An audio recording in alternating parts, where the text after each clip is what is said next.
Hey everyone, I'm Renee from Ilsley Library, the Health Services Librarian. Most of you know me. Welcome. Thanks for coming on yet another beautiful night. You know, it's often hard to get folks to come to the library on a gorgeous summer evening in Vermont, so I appreciate you coming. I also have a partner in crime who's going to come up and introduce himself. Come on up, Drew. We're so thrilled to have him. Hi, I'm Drew from Middlebury Community Television, and I'm recording the talk tonight. So if you know anybody who wanted to see it but couldn't come, you can either head to Google or YouTube, type in Middlebury Community Television. We're always the first result. And for all of MCTV's filmings, they're all closed captioned now too. So if you know anyone who needs that, that's also available on all of our videos now. Great. So, Thanks, Drew. thank you, Renee. Also in the back, my partner in crime, Becky, is back from the bookstore. Becky from the bookstore. We have been doing an author series with the move and the busy season. We had taken a pause, and I'm thrilled to have her back with us today. I'm also really thrilled that is she a publishing person? Oh, yes, she's my outreach. Rebecca Burgee. Outreach. So I got an email from a lovely woman, Becca Burgee, telling me all about Julie and her book. And I said, well, hell yeah, let's bring her to town. So Peter and Julie, many of you I saw were chatting. You probably all know this, but I'm going to read it anyway. Peter and Julie met and graduated from Middlebury College in 1954. A French and yoga teacher for many years. Julie has a master's degree in marriage family therapy. I'm going to take you home with me. I'm going to need some help. And Peter has an MBA at the Drucker School of Management. They practice stewardship forestry at their family forest in Granville, Vermont, June through mid-October. So lucky us that she is here. I'm going to hand it over, but I did forget to mention if you need to use a restroom, through the arches, through the door, and there's 2 in the hallway. So, take it away, Julie. Thank you, Renee. Oh, this is fun. We got to figure out, we got feedback here. Oh yeah, so I Hey, don't. I got- You are, if you just stand over here, you'll. Okay. It's just got too close. I got too close. Okay. And it's working. Okay. I know half of you, and that's a lot of fun for me, but it's always fun to meet newcomers too. Let's see, Joanne Hall. I got that right? Yes. Barbara, Sue, and I know everybody else. I know Carolyn, Will, Tanaska, new friends of ours, 2 sisters back there that are Emily and Caroline. A wonderful group. And I really thank Renee and Becky Dayton for helping me make this happen. Because I love to share our story. Peter is willing to hear it. Emery Fanning, thank you, thank you. Diana told him he had to come. Diana's down in New York City. Oh, the music director that all of us remember and love so much, and still comes back. It's wonderful. Well, here we are in Middlebury, where Peter and I met, and it's a very special place to be. And I love to share our story because it's unique. If you have a unique story, you kind of wonder, can anybody relate to it? But we're not going to worry about that because I do think it'll inspire people. Are you having trouble hearing me? No? Oh, okay. And let me start by saying that when Peter and I turned 90, 92 and 94 we are now, I realized that there was something quite unusual about us. The fact that we have reached our 90s and had our 70th wedding anniversary and are still in good health, loving life, loving each other, loving being aware of what's going on in our world. Is artificial intelligence going to butt off a new species and we'll be their pets maybe. At any rate, we're very alive, and we are part of 1/10 of 1% that make it to this stage. And even among that small percentage, my feeling is that lots of them are either in assisted living or, not in their own homes the way we are. So as I thought about this, it dawned on me that there is something quite unusual about the way our life started off, and that may play a role into what we are doing today, how we are surviving today. And that's why on the flyer I dared say, can mental illness be a gift to a relationship? That's a pretty bold statement to make. And my book backs it up if you will read it all the way to the end.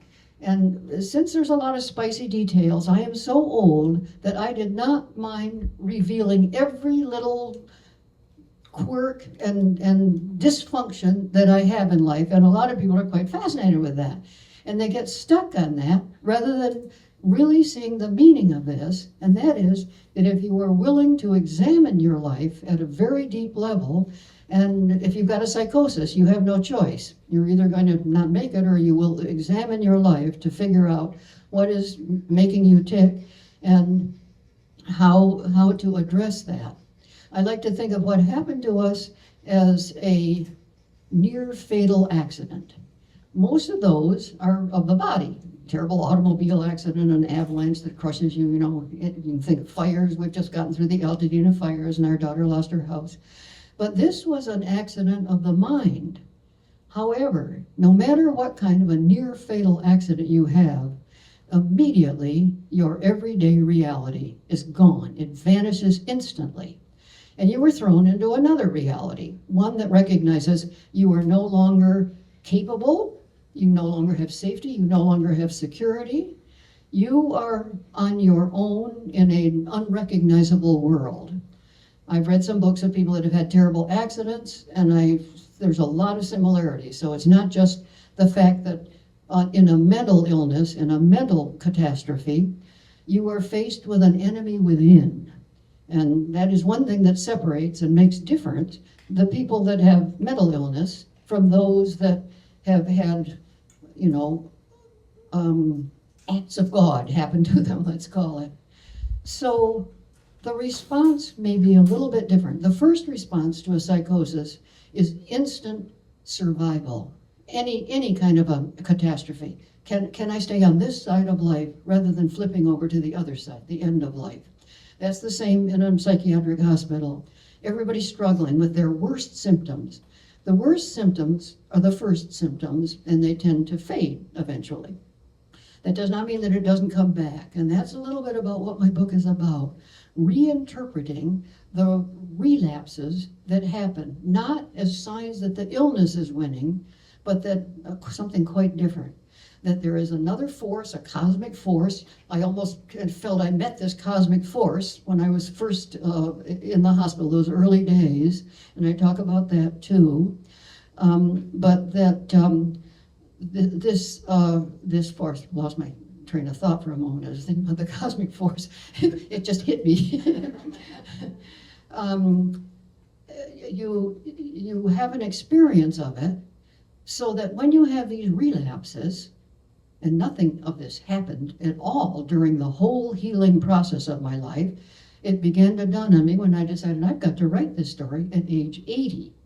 So by that time, I felt that I was almost an archetype. I wasn't Julie Parker, and all of my little dysfunctional parts of me seemed like they could belong to any human being. And at that point, then why not talk about them and let people realize that when you are willing to confront, and it's extremely difficult because the parts of us that make our life dysfunctional are wily, believe me. I've had many, many years of therapy, and you get 2 years of a marvelous therapist. Oh, I'm really getting there. I've got my life all figured out. The parts of us that are probably at the core of our being that got formed in earliest childhood do not want to die. They're just like an arm of us or an appendix or something. So you enter,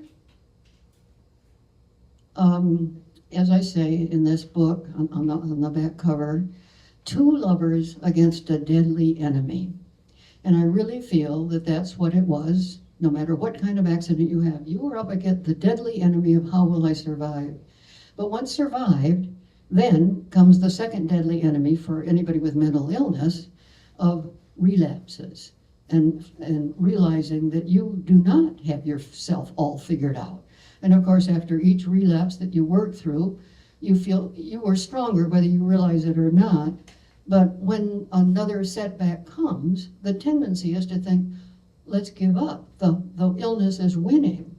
And this is why my theory of life as a mythic journey and these Herculean labors, shall we call them, are leading us towards a final goal that is very important. And that's a pretty spiritual statement, that life has a final goal and that there is some force perhaps leading us toward it. And perhaps it could be, because I haven't talked to people that had a terrible accident, lost their wife, lost one of their children, but I've read a book about them. And it could be that everyone that suddenly loses their grip on ordinary reality, routine, I know what I'm going to do tomorrow, I've got to cook tonight, I've got to get the kids dressed for school and things like that. That is all out the window. And I found myself, I'll read a little bit about it, floating in another reality. And this became, later in my life, very interesting to me. So I think maybe I'll stop right there and start reading a little bit.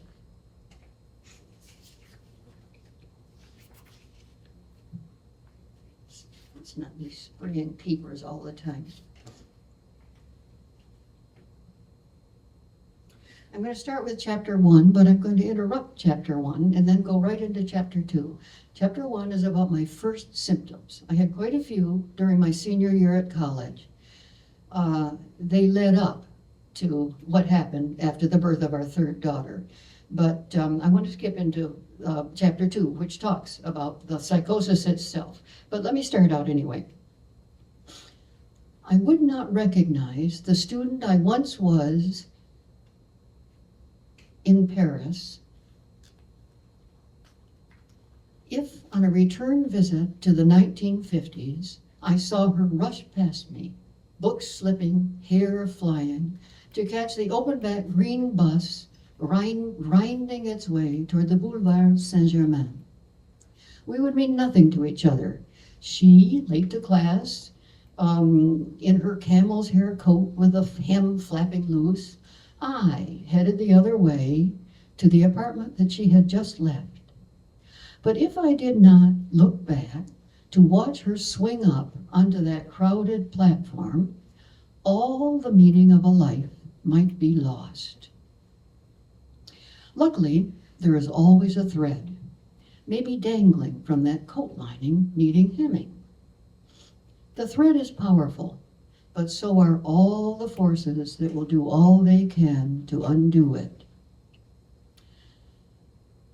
As this story unfolds, oblivious, there I am, at the outset, sailing into a sea of blankness on a vessel that hides my fate. And then I begin to talk about what happened on this ship, the RMS Queen Mary, bringing me home from that year abroad. So I tried to hide from Peter, typical reaction of these first reactions, shame, hide. I didn't want Peter, who was my love that I had met the year before, to see me in this state when I'd hardly recognize myself. So I kind of hid that summer. But by the beginning of September, Peter came to pick me up, and he hardly noticed any difference. So we got through that year, me pushing down against my symptoms, and married, and had our 3 children, and I had a little trouble after the first one, but I began to feel, after our second daughter, I'm getting better. I'm really getting better. Then our third daughter was born, and I ended up in the hospital.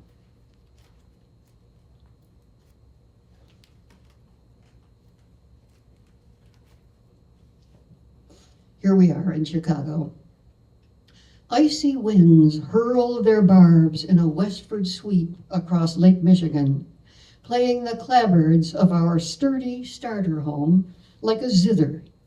I had just turned 28, a mother with 3 tiny children, one a newborn, in our white-trimmed 2-story cape, cozy against the howling bitterness outside. It was our family nest at last, in a transitional sector of Chicago's neighboring Hinsdale. At the Singer, I was sewing the seams of a tiny pair of corduroy overalls. I focused in front of me as the whirring of the feeder blended with Diane and Catherine at my feet, chattering, scattering blocks and books around the living room. Celeste was asleep upstairs in her cradle. Our white picket fence edged busy York Road, where traffic slushed down the slope toward Ogden Avenue, a crass necklace of used car lots, collision centers, and auto parts shops. Peter had driven to work as I waved to him, smiling through the front window. Mental illness, it appeared, was behind me, thanks to a year of psychotherapy in Detroit. Diane, should we take a ride down to the new drive-in at Ogden Avenue and get a hamburger for lunch? Diane was my miniature buddy, out of diapers. Diane rushed for her boots. She loved that tiny spot squeezed between car lots. You could whiff the sizzling patties before you caught sight of the golden arches.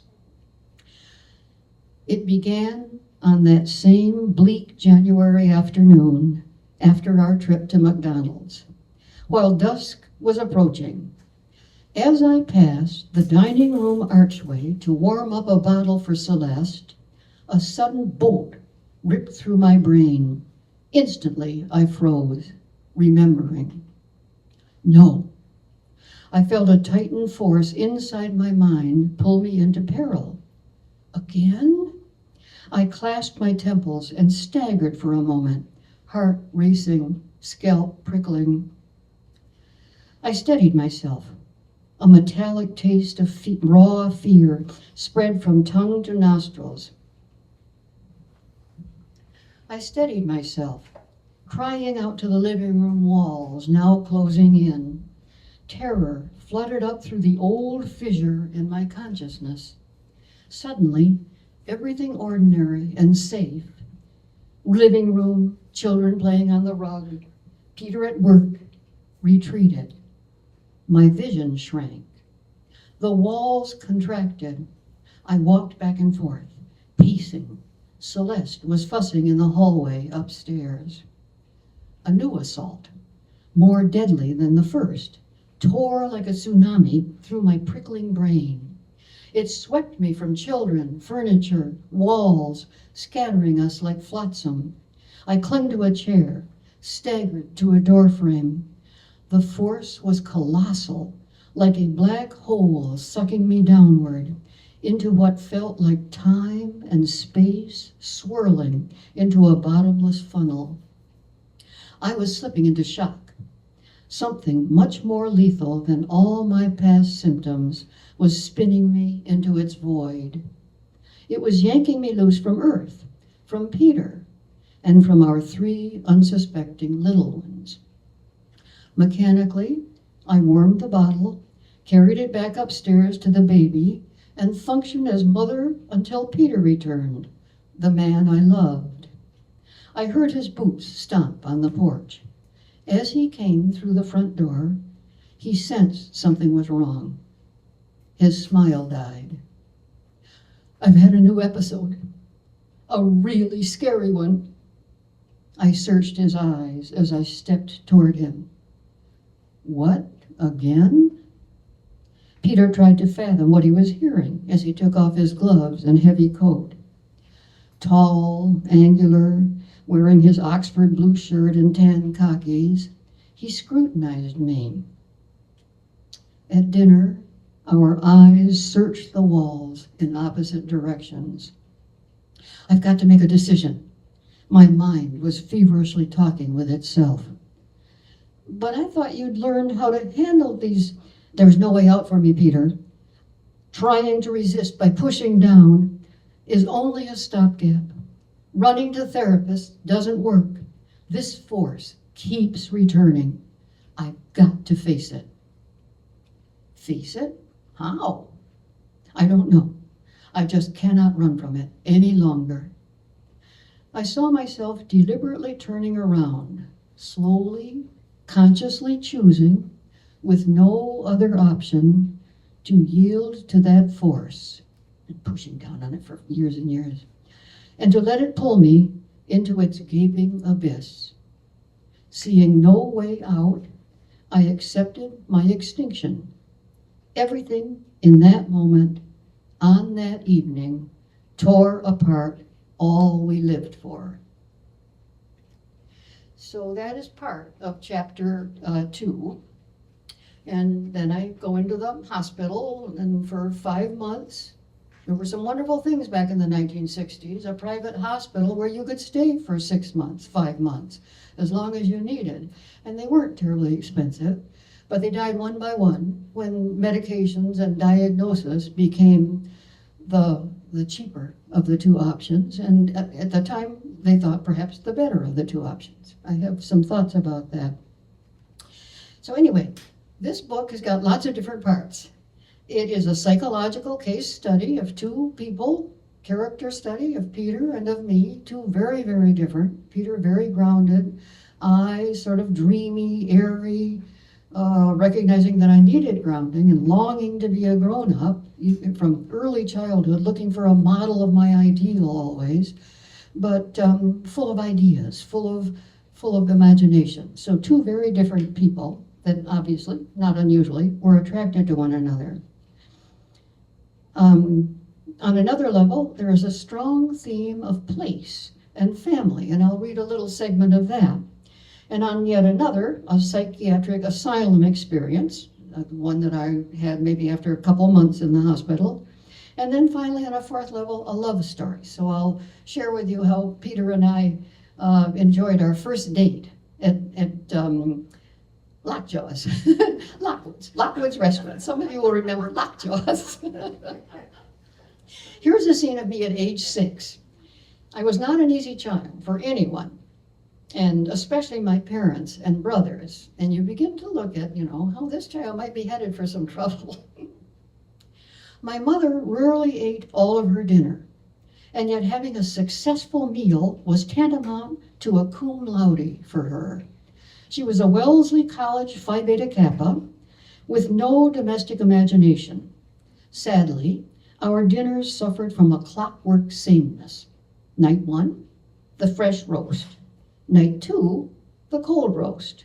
Night 3, roast bits in gravy. And night 4, hash. Night 5 would start over.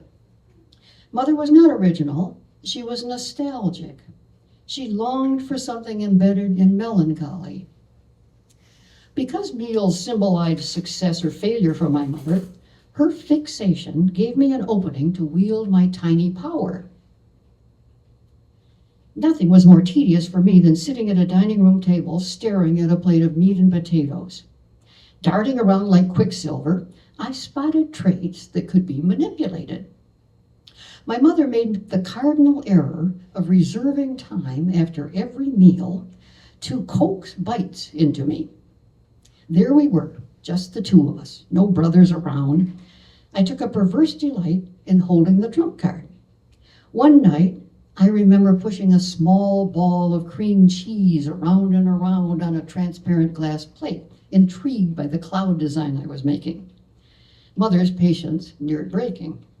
She lashed out in frustration.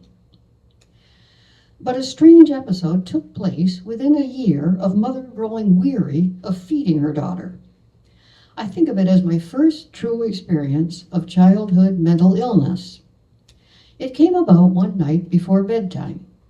It was Mother who precipitated the game change.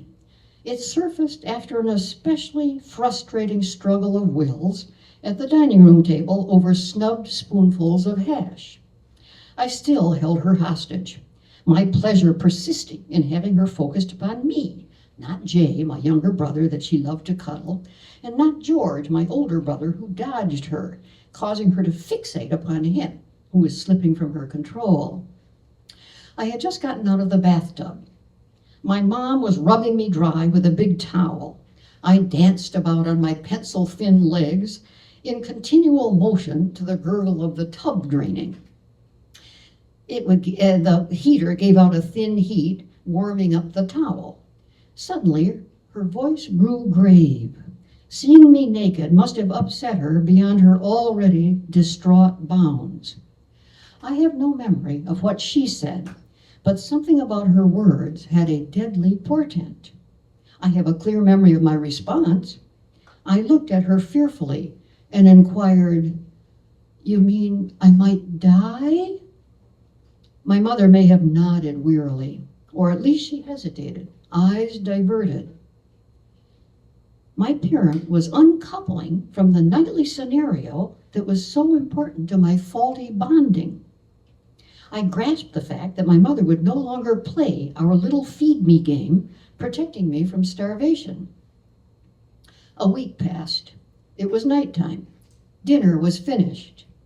There had been carrots for a vegetable. I had just settled into bed with the light turned off. My parents were still walking around outside our bedroom door, in the hallway. Suddenly, I felt my windpipe block. I sat bolt upright in bed and screamed, "Help! I'm dying! I can't breathe!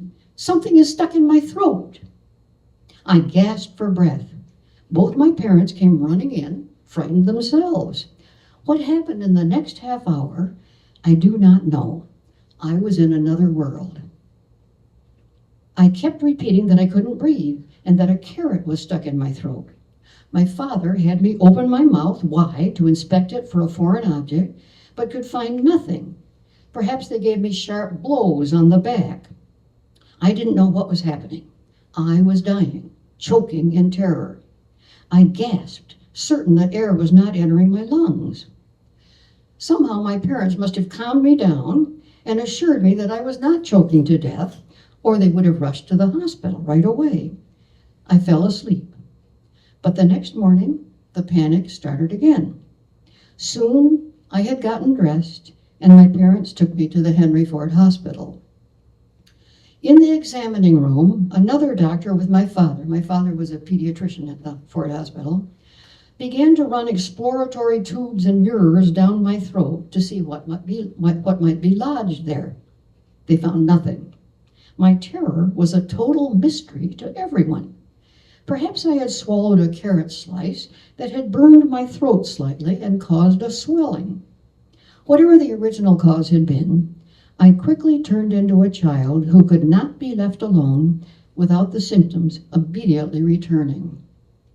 Although no one could discover any physical explanation, the panic and choking continued.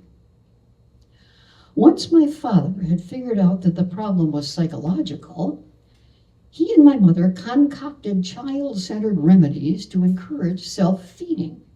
For several weeks, I could swallow nothing but hot fudge sundaes, which slipped down easily. I went to my class at Ferris School with a note to the teacher from Dr. Howard, my father. It instructed her that at lunchtime, I was to be allowed to walk across the street to Brown's Creamery, the corner dairy store where I sat alone on a high stool at the counter. Feeling princess-like, I licked spoonful after spoonful of delicious chocolate sauce swirling around vanilla ice cream. It came to an end abruptly 2 weeks later when the waitress behind the counter had a belly full of this. She snapped, "What are you doing here every day? Why aren't you over there at school with the other kids?" Put in my place, gradually I returned to class. But evening flare-ups continued quite a while, requiring a parental presence at all times to make sure they would not let me die. This is a typical Ericksonian developmental stage, an important one, where a child learns to take care of themselves, tie their shoes, feed themselves, and I was having trouble passing that passage. But my father was clever enough, and mother probably also, to figure out this needed special help. The after-dinner nightly meal charades between mother and me faded. I was emerging from something that felt reptilian. The new skin casing was tender, but the days of enjoying the sundaes at Brown's Creamery and discovering the pleasure of lifting a spoon to my own mouth were healing a lot that was shaky in my life. The little girl with low investment in the tasks required for survival had come up against an either-or challenge. By crying out, "I'm dying," I had dramatically thrust myself into a transition that would, with parental support, lead to my taking responsibility for feeding myself. So, odd little kid to begin with, you know. Lots of us have difficult little kids that come up with their own ways of getting what they need, of finding, you know, perhaps I felt that I was not getting what I needed. My brother, this little brother, you know, he cuddled with my mother and I didn't want to cuddle. My older brother was escaping her control and everything. So I found my way to attract this attention. Here's a brief summary about place and the love of Vermont. When the elementary school year ended, as our teachers were assessing us on yellow report cards, my mother was packing suitcases. She was preparing for the 700-mile trip east toward the small state of Vermont. Our spirits rose with hers as she pronounced the magic words, "We're going home." My mother was born in tiny Wallingford, surrounded by thriving dairy farms. Without my father, who would usually come later, Mother would start out on the journey along with us 3 siblings. As we crossed the state line from New York into Vermont, she would pull over by the roadside and stop a moment. "Oh, smell it, children. Can't you smell Vermont already?" We sniffed the air with her, surrounded by newly mown hayfields, so you probably did have a little different smell from our Detroit front yards. What we inhaled was our mother's transformation. We were entering the land of our mom. We were headed into idyllic weeks in Vermont, where a deep summer safety replaced my fear of a mother bewitched nightly at home. Awaiting us were favorite relatives and gently rolling blue-green mountains. They form an ancient ridge dividing the state into slopes that descend into valleys and hollows. We were headed to the communities where our parents had first played together, related by marriage, in the Otter Creek Valley, dotted with black and white cows. Judging by our mother, I realized that Vermont never let go of those who had grown up beneath the Green Mountains. To us children who had not, the embrace extended, instilling in us the feeling we belonged. There was, however, something darker about the euphoria we dwelled in. This same Vermont childhood concealed a secret for my mother. It held the key to the origin of Mother's nightly depression. Back in Michigan, only toward the end of Mother's life would unsavory truths emerge. The bliss bewitching us in Vermont was linked to that hidden darkness. Now, here's a little portrait of me in the hospital. Perhaps I'd been there for about 6 weeks or 7. In Forest Hospital, volunteers brought fresh flowers, and aides took us on walks. One German woman watered window plants weekly, and she always smiled at me. "Do you think I'll ever get well?" I asked, clinging to her pleasant face. "You will come over this," she answered. Her twisted word order made her message stick with me. Loving language, I repeated her phrase in my mind like a mantra. "I will come over this. I will come over this." There was no predictable pattern to patient suffering. Some were in constant states of torture, like Muriel, deteriorating before our eyes. A sign that one wouldn't or couldn't recover was the rumor running through hospital corridors from patient to patient that someone was being transferred. A comment, "Have you heard?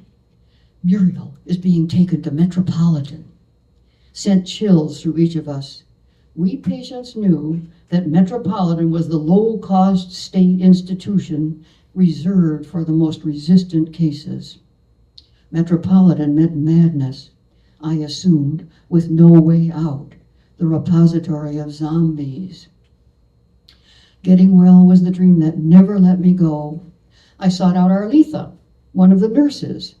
Repeatedly, after an especially frightening episode, I would run to the glass enclosure seeking her. Arletha, help me. Do you think I will ever get well? Of course you will, Julie. There was a security cell that may have had padding. Staff members were always on site, ready to restrain patients having harmful episodes. At times we'd hear screams coming from that cubicle. The brawny attendants were trained to react immediately, to de-escalate problems. They calmed patients down and put them temporarily in the security room. One day, feeling I was just about to explode, I ran to the one I had befriended and begged him to take me to that cell. Tie me up, Amal. I'm about to blow apart. He smiled. You? Nah. I insisted. He walked me to security, leaving the door open, and sat on a chair next to the hard cot, talking to me until the pressure dissipated. Julie, you're going to be fine. Just take your time. You got to be patient. Amal, that seems like a dream. I can't believe it will ever happen. Not for me. Most of us at Forest longed for signs of healing. The slightest improvement or stride forward became, I'm almost cured. Then symptoms would return with a vengeance. It was not unlike what prisoners go through when a possible discharge is dangled before them and then rescinded. Our minds were our imprisoners. So that's kind of a little vignette from one of the later times in the hospital. I'd begun to get a little steadier. So let me end now with Peter's and my first date at Lockjaw's. When Peter and I finally faced each other at Lockwood's, alias Lockjaws to students, we were like two torrents overflowing their banks at snowmelt. We sat at a small aisle table across from each other as waitresses brushed past us, balancing burgers on skillful arms. Classmates in booths created a background din. So tell me, why didn't I know about you last year? I tried to avoid blurting out anything with too much ardor. We leaned excitedly forward over our shiny square of metal-rimmed formica. In that cube of planetary space, cigarette smoke swirled with jukebox tunes from other tables. We didn't hear or smell or see any of it. I'm a transfer student. With our torsos caught in a feedback loop, we began sharing our lives as if we were catching up after an eon of absence. I never liked that community college, but that's where Vermont Academy sent me. They didn't think I was Middlebury material. I could feel a slight hurt, self-revealing in this statement. Your school actually told you where you could fit academically? That's outrageous. I found my heart drawn to this student at a deeper level. He was trusting me with his shortcomings. No, they were right. I was hopeless in English and languages. I could hardly read or write. No one could figure out what was wrong with me. My dad had gone to Dartmouth, and he knew the headmaster of the Vermont Academy. The school took a chance on me. At each revelation, I felt increasing safety, a reassurance I'd never felt with any male my age. So what was it like for you at that school? Well, there was always tutoring. Most of the time I felt discouraged in my classes. But I was a member of the mountain club. I loved being outdoors. I was a pretty good skier, but not good enough for the team. Oh, a skier. I began to enhance the image of the student across from me. No, if you were looking for an athlete, you got the wrong man. Peter stated matter-of-factly, to my embarrassment. A lot of the time I was homesick, but I knew Dad had sent me to the school to help me. This being emerging across the table from me had the strength to state truths for better or worse. My awe intensified. My dad was stern, but he was fair.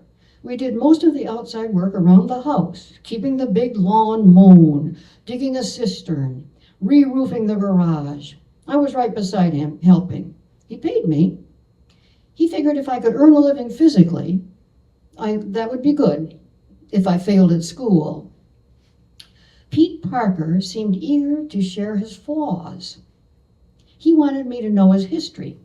Family played a strong role for him. And how about your mom? This question made my new love's eyes soften. He talked of his mother with an air of devotion, explaining her severe heart trouble. Doctors had said she wouldn't live beyond 20. She is the greatest person I have ever met.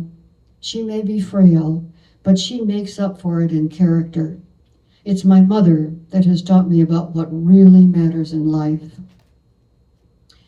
As Pete described his parents, I sensed unusual self-assurance. He had no hidden agenda. The more he said, the more my attraction grew.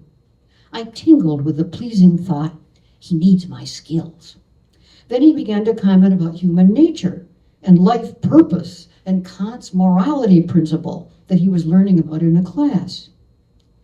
You're a philosophy major? My heart leapt a beat. Now my new love passed into areas way beyond my reach. I suddenly looked up to this individual, feeling superficial. Pete, I'm daunted by you. Don't be. I've struggled all my life in school. Are you kidding? You are solid and thoughtful. The man across from me was golden skinned, with straight hair flipping into a cowlick. His soulful eyes searched mine for a spirit he could trust. His broad shoulders and muscular arms and hands looked accustomed to hard work. His torso so long his Oxford blue shirt came untucked at the waist. I was facing an individual who had no use for embellishment or image. In contrast, my own tendency was to polish my attributes a little. Suddenly I felt shallow. My skills were mainly memorizing.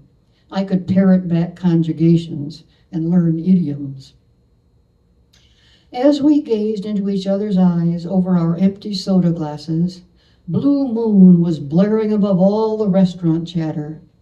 We didn't want the night to end, but Middlebury had a 10 p.m. curfew for women.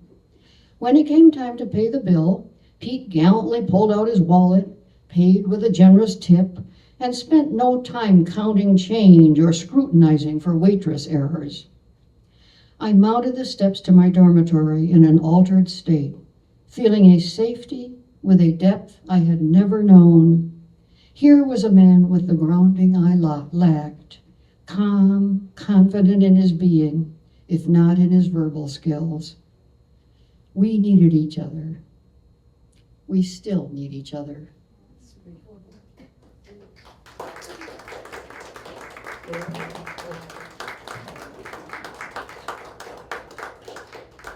So great fun to have you all willing to listen to this story. And I love to share our story because it is an unusual one, but I'm just as interested in everybody else's story. So maybe we'll come back next year. I have a thought about the idea of seeing our life as a heroic journey with ourselves, the protagonist, the hero of our journeys. Some stories are more dramatic than others, and the book, The Writer's Journey, written by Christopher Vogler, is like a Bible handbook for any screenwriter that hopes to get their manuscript read by Hollywood or by the film industry. And what he has laid out is life as a mythic journey, or their story must be a mythic journey, and he has laid out the 12 stages of this mythic journey. And when I read it, it really surprised me at how my life had this inciting incident. My first reaction was push down, shove it back, don't run from it, run, and I kind of run from my own legs. And then finally comes the moment when you can run no longer, and you turn around and you face the disaster, and then the journey begins. So the beautiful part about this theory is that it retranslates or reconfigures relapses and setbacks as steps forward. I mean, the Herculean labors that led finally to the end of his journey were steps forward towards the final goal. And that's a pretty spiritual idea, that maybe life has a final goal for all of us. I feel that my life revealed that in a way, and certainly towards the end, there was just that enlightenment or transformation or whatever one might want to call it. So this is how I can dare say, ask, can mental illness be a gift to a couple? It has been to us. And I have the feeling that it could help other people if they reinterpret the setbacks in our life as steps forward. It's hard to do that because at each time that you have a setback, you have this feeling that the illness or the whatever is winning. Life is winning over me and I'm getting more and more defeated. I found that what happens each time you make it through a relapse or a setback, you come out stronger. You can't get through any kind of a terrible struggle in life without coming out stronger. And you feel wonderful for a while. I had all kinds of wonderful little careers. But when it comes back, you have this terrible feeling that you have struggled so hard to get over it, and here it comes again, that you tend to interpret that as the illness is winning. My experience was that that is a falsehood. It is not true. It's just that our energy is so low, and the struggle to feel this is coming on again, I've got to struggle again, almost makes you question or drives you towards despair. And that's why the title of my book is Journey Beyond Despair. I think that Peter and I both together, finally when we, as a retirement project, bought our farm in Vermont, that triggered my final episode, I would say, and it was situational depression. Even though I was, my illness came before diagnosis and medication was terribly important, since I've got a master's in it, I could look back over this whole journey, and I do in the epilogue, and I put a name to each one of these diagnoses, and you know, what I had. Each time it was different every time. I do not feel that had I focused on my diagnosis, or had there been the marvelous improvements in antidepressants that there are now, that I would have been as well off as I tend to be, because I looked at my own life. Each time I had a setback, it drove me deeper towards the core of my own being. And I kept discovering, none of us have that many quirks or dysfunctional parts of ourselves. I had two major ones. And by the relapse returning, I almost had the feeling a cosmic force is forcing me to look deeper into myself. And when I finally hit the core of my being, I was healed. Once you've discovered and faced the wily enemy, that these parts of us do not want to die. They are a part of us built in from early childhood, and the last thing they want to do is give up their power. So it's a game of tracking the beast in a way. And I'm not quite sure why it happened as it did with us, but what I'm hoping that people won't say, oh, this is so much fun. Look at all these salty stories about Julie. She's revealing her sexuality. She's revealing this, that, and the other thing. That people get kind of stuck on that and miss the important point of what it took to face embarrassing parts of ourselves. And I could not have written this story at age 60 or at age 70. Finally, at age 80, there was enough distance between me and the worst of these symptoms so I could face them, write about them, and see the value of them, and hope, inspire others, you know. And even if a person, because many of us, everybody has got somebody with mental illness in their family, even if the person, the sufferer cannot see, oh, you know, these setbacks are strengthening things. You've got to face them. If the people around them, if their support system could hold this view, that would be a huge help. I don't think the sufferer needs to say, oh my God, this terrible thing, you're telling me that this is a step forward? No, that doesn't make sense to me. This is too threatening, too horrible.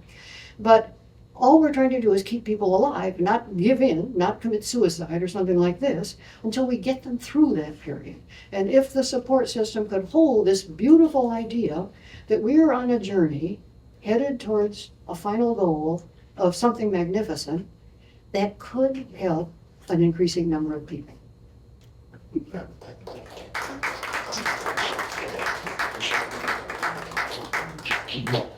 How's our time? We've got 10 minutes for anybody that has a thought. Paul? Your journey mirrors my own, so it's interesting. I'm bipolar. So, didn't you find the diagnosis a useful stepping stone to the next stage of looking into yourself? Back when I was sick, there wasn't a series of diagnoses. The DSM had not been invented yet, and now it's in its 5th edition, and it keeps getting more and more and more finer and finer categories. So I didn't have that diagnosis to help me. I think it might have, Paul. That's an interesting thought.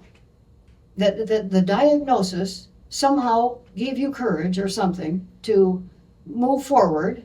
It's the power of naming things, I think, in part. And it gave me a focus because I had no idea what was going on. For sure. And so I asked, and I've had a therapist, a wonderful therapist, and I finally asked her to send me to someone who could give me, it was trusting in the power of the professional who really was theoretically, I guess, had studied these things For sure. and could really identify that, and he could absolutely name it.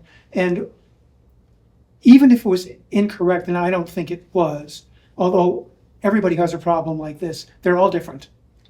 That is true. They vary. That is So- true. We're all variations on the theme. Yeah. So that gave me a start. And so one of the things I could not do was retreat into denial, for example, Excellent. after this. Excellent. And so because denial is a tool of the monster, really, inside. This is, you can just say, well, I'm feeling better now. So no, there's nothing wrong with me. And when that's not available any longer, when you decided to abandon that as a retreat, you can't anymore because it's been nailed by the professional. It's just, you have a label now.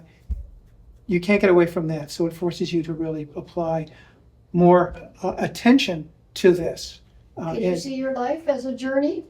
And that It has been, yes, I it has guess- been, right. Nothing that I would ever have planned or my parents would ever have wished on me, for me, good point. but yeah. Yeah. No person in a sane mind would undertake a journey like this. It's Absolutely too painful. Nobody would. Right, And this is why I say, can mental illness be a gift? It forces you. If you're going to get well as I got, you are going to know yourself, know thyself, right down to the bottom of your soul. And that's rare happening. I don't know if it happens to an awful lot of people that are mentally ill. And for the normal person, they don't need it. They don't need it. But for most of us, we're not 100% normal. Normal. We've all got some kind of a little neurosis that kind of annoys us or feels that, why did I say that? Why did I do that? Where's that coming from? I can see that that's not helpful to my life. It doesn't make me proud of myself. That's the kind of typical thing. And therapy can help those people. The more motivated they are to try to understand and see themselves, the better. the more information you have, the more you have to work with, certainly. Good So- point. Good point. Yeah. Thank you, Paul. Renee. Julie, I'm curious as you grew out of the age that you shared with us, how your parents, I assume they continue to support you because you're such a fantastic human right now. And I'm just curious, did they ever feel the need for a diagnosis? Did they ever lose faith, or how did they continue to support you? My parents. Yes. I think they relied heavily on Peter. And of course, their job was to take care of our third daughter. Peter was able to take care of our 3-year-old and our 1.5-year-old, but I had a newborn. And my mother and father had to focus upon keeping that child alive, and my father was a pediatrician. So it couldn't have been better. We were in Chicago. I was in Forest Hospital in Chicago. They were in Detroit. Their great contribution was always being there when I needed them. Mother had a neurosis, like many neurotics, that healed the minute there was somebody else that had a neurosis. The focus was outside. Just anything that distracted her from her own problems was sort of a positive. That's great. Lucky you. But my parents were there for me. The main one that was there for me was Peter. And I had a gift for insight. Half of those that are mentally ill fall into the category of anosognosia, which means they're not aware that they are ill. And those are the ones, of course, that tangle with the law and that act, do sudden things.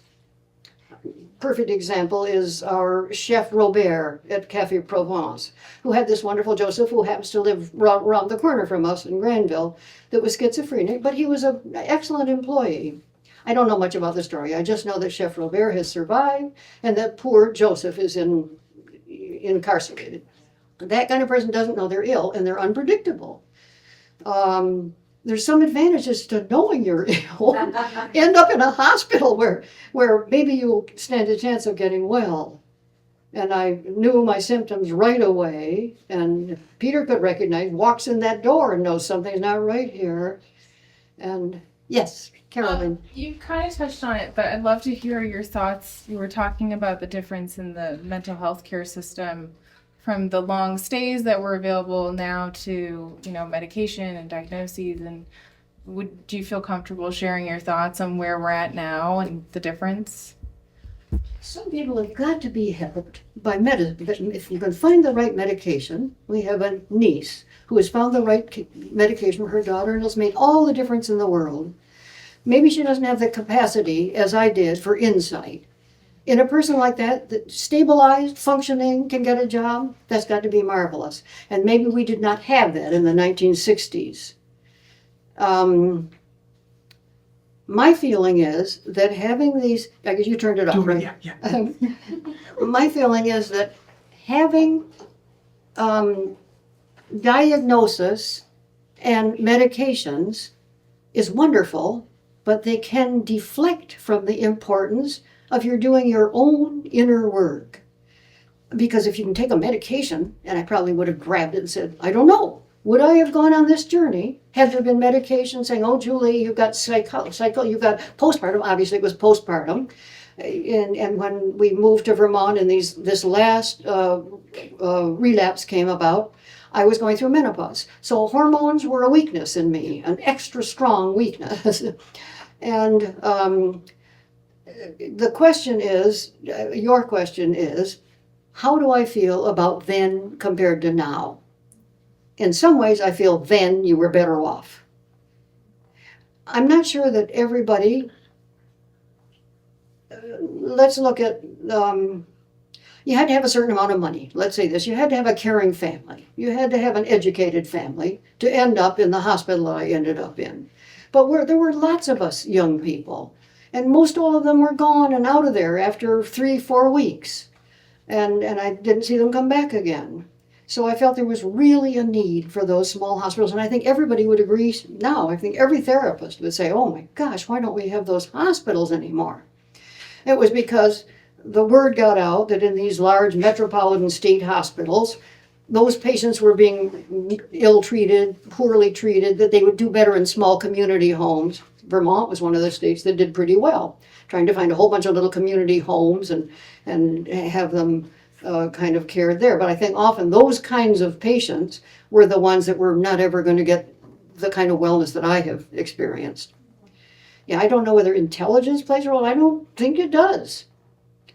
How about Alzheimer's? We're not sure that, I've got my brother that was a marvelous urologist with Alzheimer's. Peter's marvelous sister, intelligent, just as sharp as can be, has memory problems. We just can't say. Who has all the answers? But I do feel that if we could bring hospitals back, it could help a person like me. And I was a college person. There's plenty of college people that have, this is one of our major passages in life, like rites of passage. You are no longer a high school kid coming home to mom and dad that are going to prepare for you. You know that when you graduate, it's up to you to begin to prove yourself, that you're going to stand on your own 2 feet and have a life and be able to take care of yourself. That's huge. That's where most mental illness kind of tends to emerge, unless you have a 6-year-old like me. I really appreciate all of you coming. Thank you. Thank you. Thank you so much.